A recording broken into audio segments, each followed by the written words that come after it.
Why a gender-responsive approach matters. A gender-responsive approach is important for many reasons. Men and women use natural resources differently and have different roles and knowledge in the use and management of natural resources. As such, they are affected differently by environmental policies, programs, and projects.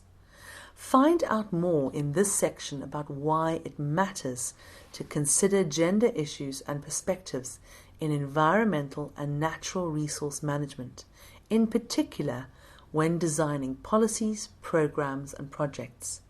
There are many examples shown here to illustrate the point. See if you can identify with some of these examples and perhaps use them in your work and teaching. The benefits of a gender-responsive approach. Click on the numbers to see examples of good practices. 1. This case study from Malawi presents successful practices in planning gender-responsive and context-specific activities in forest landscape restoration. 2. This case study focuses on gender-differentiated access, use and control of resources in seaweed farming in Fiji. Organized as a family business, both men and women harvest seaweed and have important roles in the processing operation. 3. The benefits from natural resources can be distributed equally and lead to economic empowerment with environmental benefits. To find out more, access Life Out of Plastic in Peru. You will notice that the hyperlinks are included within the PDF, so you can read case study from Malawi, 1, number 2, the case study in Fiji, and 3, Life Out of Plastic in Peru. 2. The benefits of a gender-responsive approach. Click on the numbers to see examples of good practices. 4. A recent study in Amazonia has shown how women are able to identify and use a broader range of plant species than men. Such knowledge can be particularly important in times of stress caused by natural disasters or food shortages. 5. Women's equitable participation and their representation in environmental decision-making both upholds international commitments on gender equality and women's empowerment and leads to better environmental outcomes. 6. This study showcases the importance of Indigenous peoples, women's, and communities' rights to lands and resources. Don't forget, on the PDF, the hyperlinks for each number are there so that you can work on the recent study in Amazonia, the women's equitable participation, and the study showcasing the importance of Indigenous peoples, women's, and communities' rights to lands and resources. Mainstreaming gender in projects.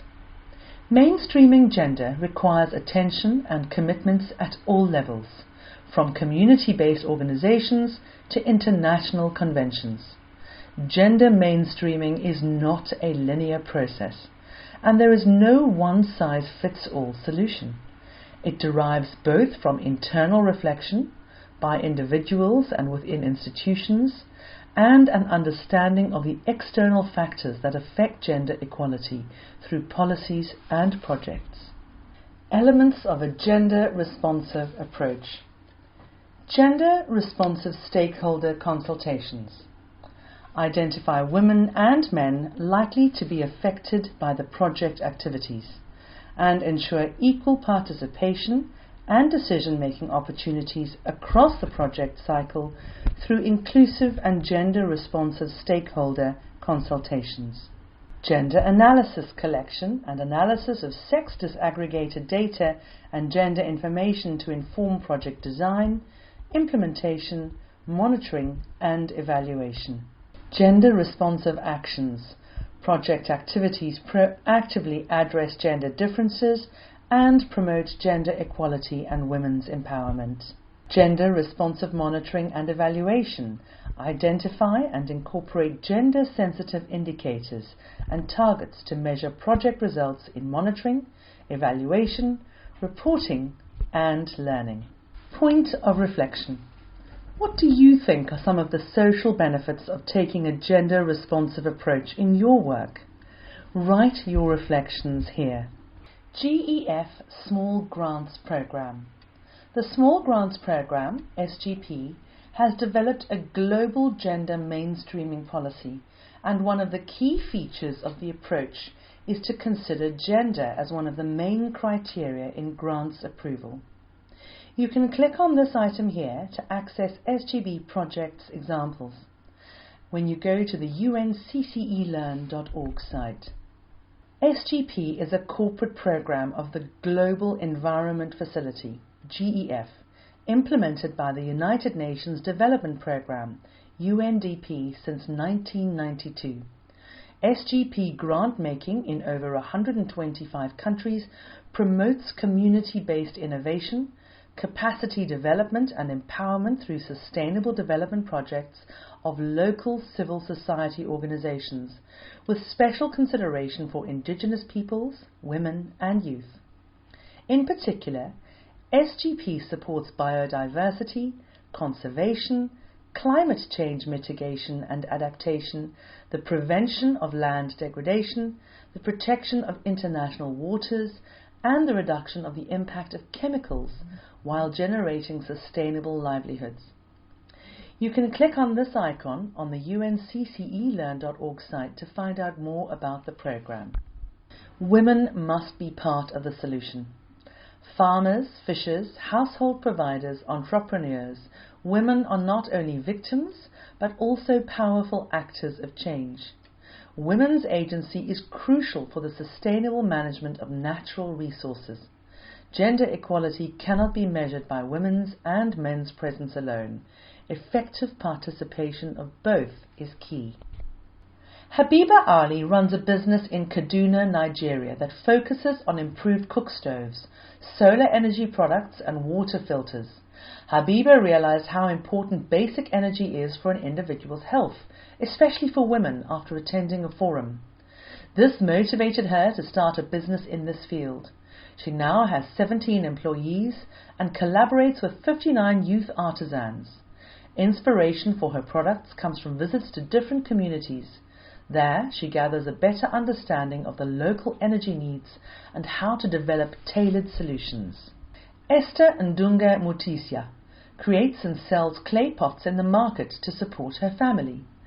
When she realized that the demand for clay pots similar to cook stove liners was particularly high, she decided to produce them. In the beginning, her business developed slowly. She sold around 2 units per month. However, with time, financial and technical support, production was boosted, and today, Esther sells between 2,000 to 3,000 stoves per month, with potential to further expand her business, as her current production capacity still does not meet the growing customer demand. While growing up, Nerea Nyagol saw her mother take up different small businesses to support her family. Nerea also helped by taking part in one of these projects, the production of cook stoves. Years of involvement in her mother's business, accompanied by training in technology and business, led her to start her own cook stove assembling business. Her business has expanded today as she has a shop, 2 cook stove outlets, and plans to open a 3rd one. Key message, Section 3. Promoting gender equality and women's empowerment is crucial for environmental policies, programs, and projects, and leads to more equitable, effective, and sustainable outcomes.